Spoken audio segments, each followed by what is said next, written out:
quand on dit un financement commercial, c'est même si c'est 5 ou on va dire dans ce cas-là 6 unités résidentielles, on considère que c'est un prêt commercial parce que c'est plus du personnel, là vraiment c'est une petite entreprise Tu viens et pitcher un pour projet, quoi. voilà, voilà et un projet comme ça, quand on passe en commercial, il est financé beaucoup moins sur la capacité personnelle de l'individu, mais sur la capacité de générer du revenu de l'entité, donc du bâtiment. Donc la banque, elle regarde, elle dit: «OK, tu achètes un 6 logements qui génèrent 80», on va prendre des chiffres simples, 100 000 annuels. Donc à partir du moment où tu as 100 000 annuels, que tu as 30 de dépenses, il te reste à peu près 70 000. Nous, sur le 70 000, on considère qu'il faut que tu gardes quand même, allez, un 5 ou 7 000 pour les imprévus, mais après, toi, il te reste en gros un 65 000 pour aller rembourser ta dette et donc ils prennent ce montant-là et c'est en fonction de ça qu'ils déterminent la capacité d'emprunt du projet, du bâtiment. Quelle quelle taille de dette est-ce que naturellement le revenu généré par les loyers peut soutenir comme dette? C'est aussi simple que ça. Alors après, bon, il y a plein de variables, il y a plein de manières de regarder ça et évidemment, la banque regarde quand même qui est l'emprunteur. Qui est l'emprunteur? Est-ce qu'il a déjà fait ça dans le passé? Est-ce qu'il a déjà un portfolio d'actifs? Et cetera. Mais, pour garder ça simple, c'est à peu près la manière dont c'est regardé. Donc c'est vrai que quand on a des revenus, élevés, ben, de toute façon, on se qualifie toujours.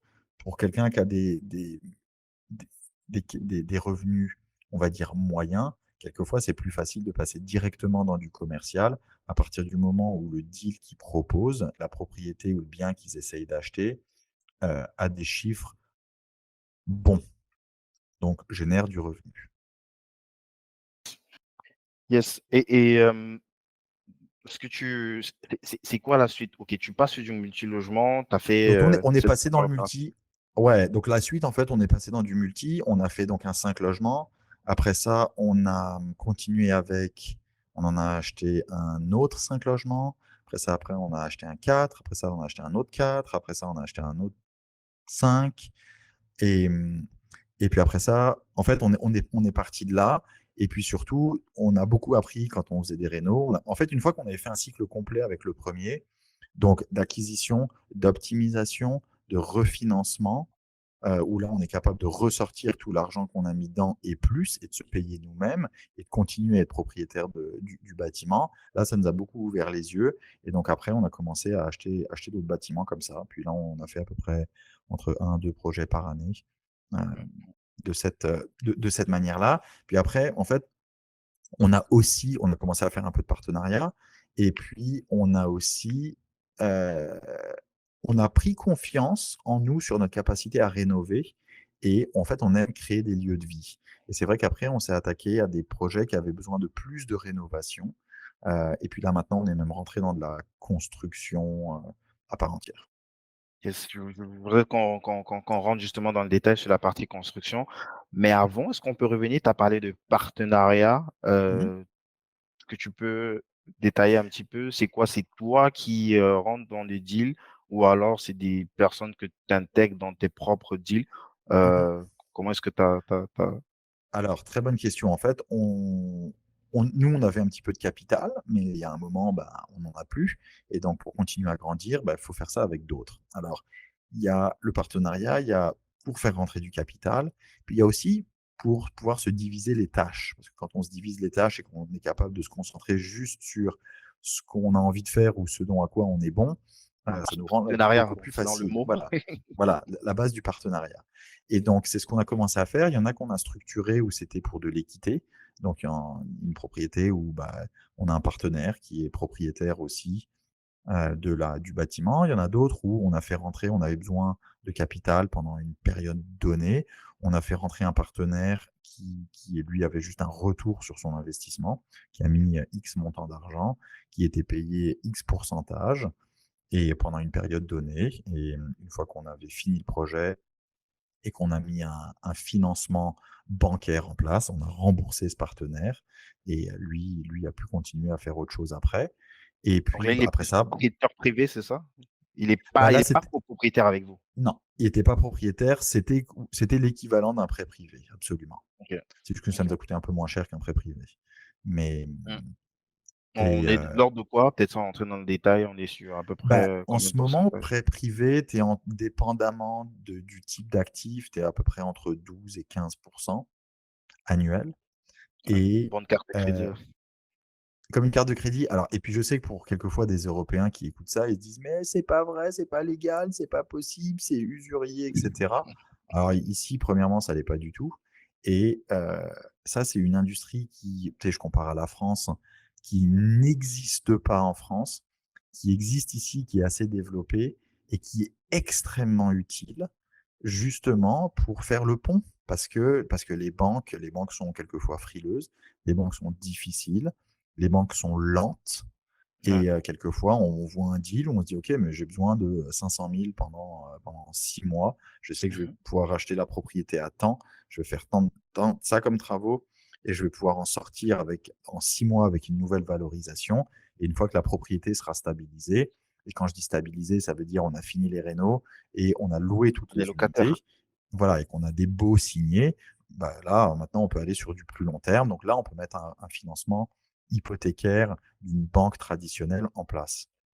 Yes, Donc, et puis, tu sais, c'est toujours pareil, il faut pas regarder ce que ça coûte, il faut regarder ce que ça rapporte. exact. Et Pour ça, ceux qui c'est veulent creuser le point sur les j'en ai déjà parlé sur le podcast sur le prêt privé, il y a un excellent bouquin de Tony Robbins, c'est le dernier bouquin, The Holy Grail.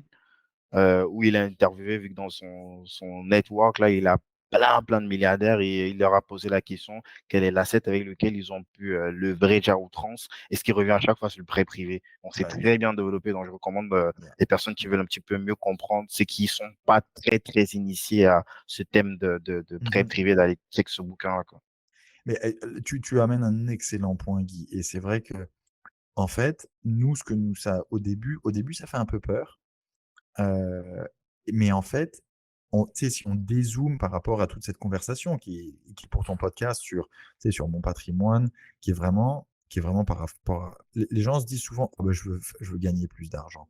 Mais c'est pas une question de gagner plus d'argent, c'est qu'il faut changer son rapport à l'argent, parce que pour faire de l'argent, il faut de l'argent, et c'est de se construire un patrimoine. Construire un patrimoine, ça veut pas dire gagner plus d'argent, c'est 2 choses différentes.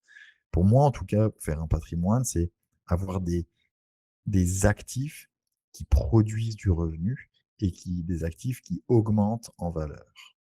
En tout cas, moi, ça, c'est ma définition. Tout le monde a une définition différente. Donc, Complètement aligné avec, il y a un thème là et que c'est la croissance du capital est plus pérenne que, le le cash flow, court-termiste qu'on peut faire, à un moment exact, donné, quoi. Donc c'est le exact, capital qui donne plus tu vas faire grossir ton capital qui te produit, des dividendes, plus tu vas atteindre, ce saint graal qu'est, mmh l'autonomie financière, quoi. exactement, et c'est là où, pour tous ceux qui écoutent et qui veulent faire plus, déjà formez-vous, éduquez-vous, mais c'est surtout repensez à toutes vos pensées, je dirais, limitatives, vos croyances limitatives, et très souvent, c'est par rapport à l'argent, le rapport à l'argent, et de se dire: «Ouais, mais t'es fou d'emprunter à 15%. Ouais, mais moi, si ça me rapporte 50% annuel, c'est Qu'est-ce pas que je fou du tout. mmh Heureusement que je le fais. Là, je serais bête de pas le faire». Et donc, c'est juste qu'il faut être sûr de comment on utilise cet argent et quelle valeur on va créer avec. Hem, j'ai fait plusieurs prêts privés jusqu'à maintenant. Ça s'est toujours bien passé parce qu'on a eu un plan, on savait ce qu'on fait, on était sûr de notre projet, et on a créé énormément de valeur. Et tu sais, ça, c'est un des autres skills pour ceux qui écoutent, qui sont intéressés par l'immobilier. C'est que au début, on se dit: «Faut que je passe beaucoup de temps à apprendre tout le côté technique. Comment je fais une transaction? Comment je loue? Comment j'optimise?» et cetera. C'est vrai. Mais ça, plus on est au début de notre spirale d'évolution, plus ça devient une partie importante. Plus on évolue dans la spirale, plus c'est une partie qui diminue, parce qu'en fait, ça revient toujours un peu la même chose. Par contre, il faut développer d'autres skills comme bien communiquer en public, savoir lever des capitaux, savoir vendre. Et quand on dit vendre, je ne dis pas de faire du porte-à-porte, c'est vendre, c'est comment convaincre quelqu'un d'embarquer dans un projet avec nous. avec leurs ressources, quelles que soient leurs ressources. Quelquefois, c'est de l'argent, quelquefois, c'est du temps, quelquefois, c'est des Du connexions, c'est des réseau. connaissances, et cetera, le réseau, et cetera.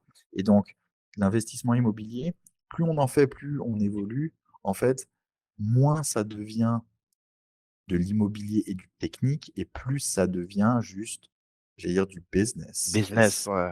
Et c'est tout à fait normal. Et moi, c'est ce que je dis souvent aux gens qui me contactent par le podcast et tout ça, en me disant, mais c'est quoi des skills que je devrais développer?